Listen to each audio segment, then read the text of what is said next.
Now I will tell you 3 of the wisest parables. The last parable will be about how not to be offended by people's opinions. The first parable is called Silence. Once the Buddha was passing through one village. Several people gathered, his opponents, and they began to insult the Buddha passionately and maliciously. He silently listened very calmly, and because of this calmness they somehow felt uneasy. An awkward feeling arose. They insult the person and he listens to their words like music.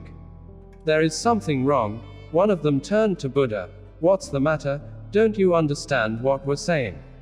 It is in understanding that such profound silence is possible, the Buddha replied. If you came to me 10 years ago, I would have rushed at you. Then there was no understanding. Now I understand. And because of your stupidity, I can't punish myself. It is your business to decide whether to insult me or not, but to accept your insults or not is my freedom. You cannot impose them on me.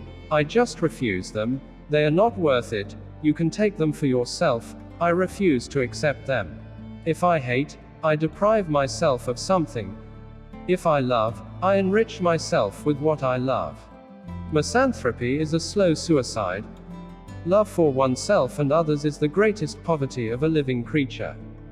The second parable is called The Boat. One day a teacher told his students an interesting story. When I was young, I liked to swim alone on the lake.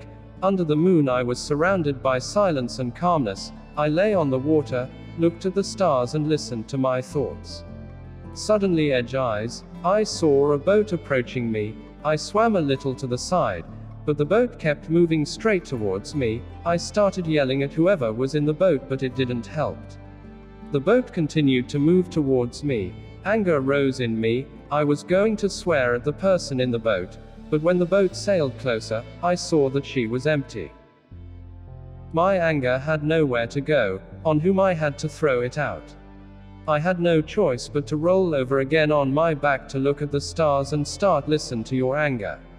At that moment, I made an important discovery for myself. I realized that an empty boat, an ordinary piece of wood floating on the water, became my teacher.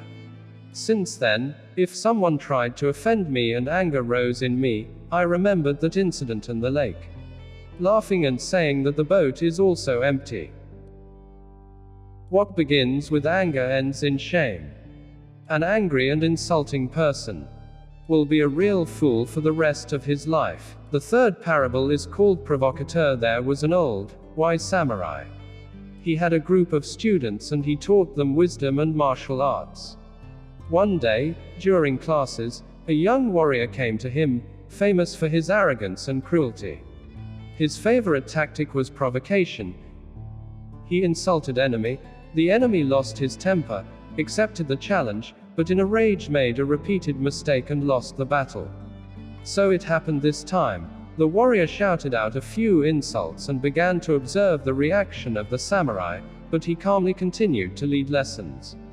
This happened several times, when the samurai did not react in any way, and the next time, the fighter provocateur went away in annoyance. The students attentively and followed the process with interest.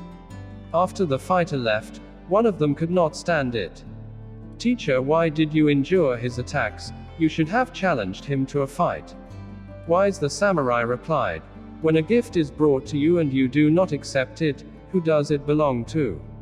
The disciples answered, the one who brought it. The same applies to anger, hatred and insults. Until you accept them, they belong to whoever brought them. If you respond with insults for insults, you accept them, and thereby sink to the level of the offender. All the best.